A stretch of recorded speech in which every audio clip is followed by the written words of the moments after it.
I love those sports necessarily. You know, those sports don't necessarily like float my boat, but I love watching them from the banner of every time they get on the starting line, they're out to break a world record. You know what I'm talking about?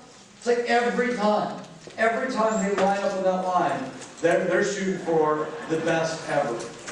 And there's something really cool about that. You know, because I don't think in most sports, people go in to most games thinking that. You know, I don't think, you know, right now the U.S. Open tennis tournament's going on, right? I don't think they go in there going, I'm going to give up the fewest number of points that has ever been given up in a single tennis match. I don't think any of them go onto the court thinking that. You know? I mean, think about that. You know, when somebody goes onto the football field, do they think, hey, you know, the most points ever scored is this, and we are going to try to break it this game? They don't. It's not common. What I love about the track and field and the swimming events is that they get on that starting line, and they know what the record is.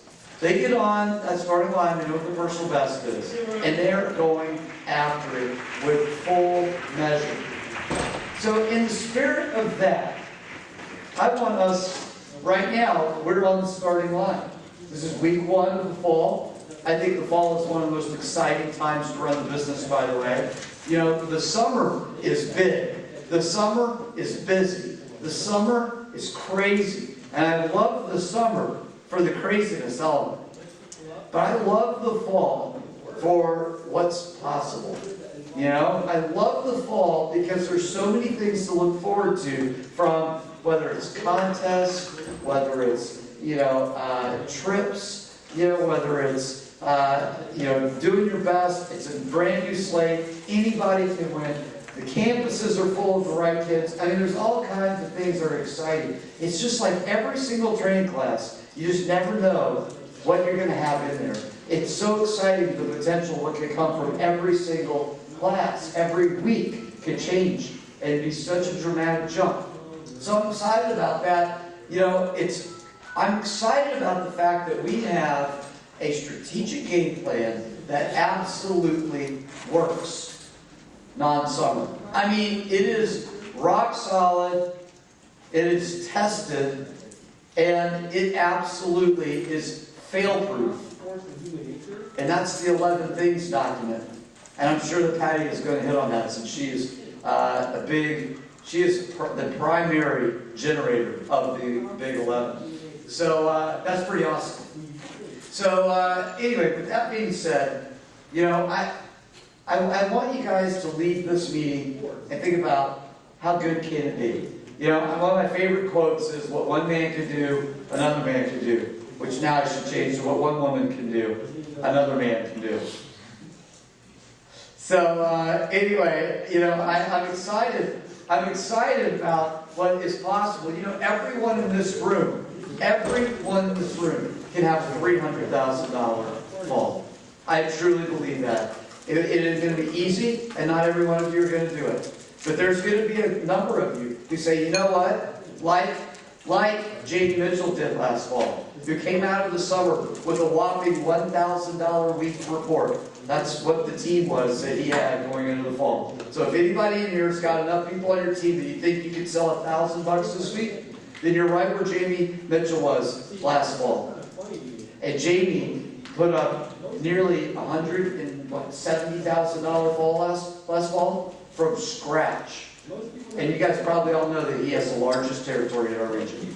Okay, it's Tyler, Texas, and if you blink, you'll miss the one street light. So anyway, that's not really true. It's actually a really nice city. It's really big. It's got the largest university, I think, in the United States here.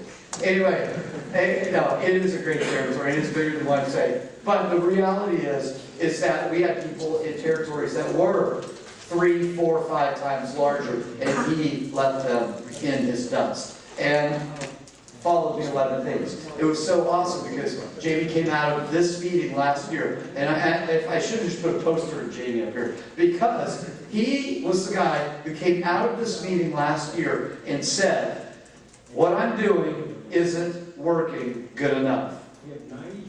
And he goes, I'm going to just do what everybody said to do and trust that it's going to work. And he was a model of implementation. And he put it in there, and he made something really exciting happen. It was a great model for everybody in this room to follow suit. So as you listen to the speakers today, I want you to think about that. And I want you to think about how can you implement better? How can you take this thing to the next level? You know, again, what one woman can do, another can do, right? So, that goes further than just this campaign. You know, I started thinking about the district manager opportunity. And everybody pretty much in this room shares that title of district manager, which is an awesome title and an awesome career position. It's an exciting place to be. It is rewarding, it's challenging, it's lucrative, it's fun, it's an opportunity to grow. I mean, there's so many things, of course, as you guys know, that can come from it. But you know, there's so many different varying degrees of district managership.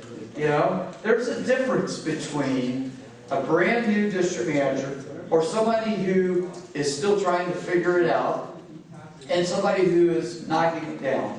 So I want to challenge you guys to, you know, you got the varying degrees. You know, maybe you got like DM1, you know, that's like maybe like the new district manager, the person who hasn't even sold the first 500 grand in a year yet, right? You know, you got maybe like DM2, which is somebody who's maybe sold more than 500 grand, put out an office, you know, got a little experience under their belt. You know, DM3 might be like the person who's like got, maybe they've won Excalibur that sold 750. Maybe they've got their second generation of development that's going out, you know. They've maybe, you know, earned a quantum, you know, or two. They're starting to get their sea legs on. You know, DM4 might be like, maybe DM4 is maybe that in between, maybe it's that tweener stage, you know, it's like the 850, 875, 900, not quite $1 million shipper, but they're moving that direction. But they've also got some good district, they put out a lot of districts. Maybe they've got like their first mega district, you know what I mean? Where they put out like 1.3, 1.4 million in their district office combined kind of thing. You know, they've got some exciting things happening. They're not just running an office with a branch.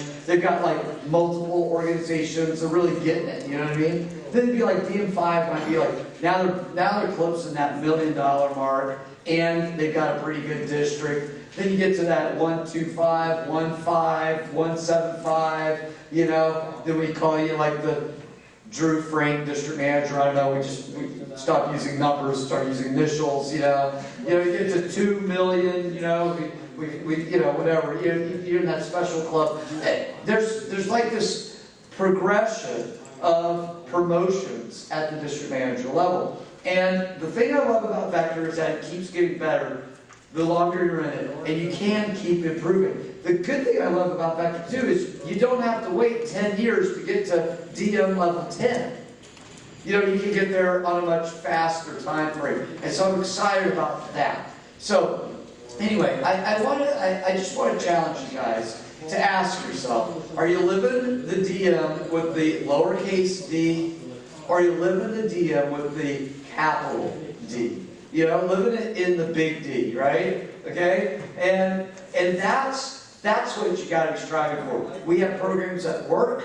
We have opportunities that can absolutely get you there. We have the right people that you can ask the right questions to. That's why I'm so excited about tonight's Coffee with the Champion. We've never done that. I called Bruce Goodman yesterday. I said, hey, has anybody ever done this? And he goes, I don't think anybody's ever done this. I was like, sweet, this is going to be so awesome. So I'm so fired up tonight because you need to be putting together questions all through this conference. So that when you're sitting down at one of these tables with a champion and you're sitting across from Nathan Carson or Tina Aldridge or Wes Frank or Drew Frank or any of these guys who are just knocking down some serious numbers, you know, sit down with Matt Storm who sold $1 million, sit down with any of these TVMs and you can just ask these big questions and you can talk about what's it going to take.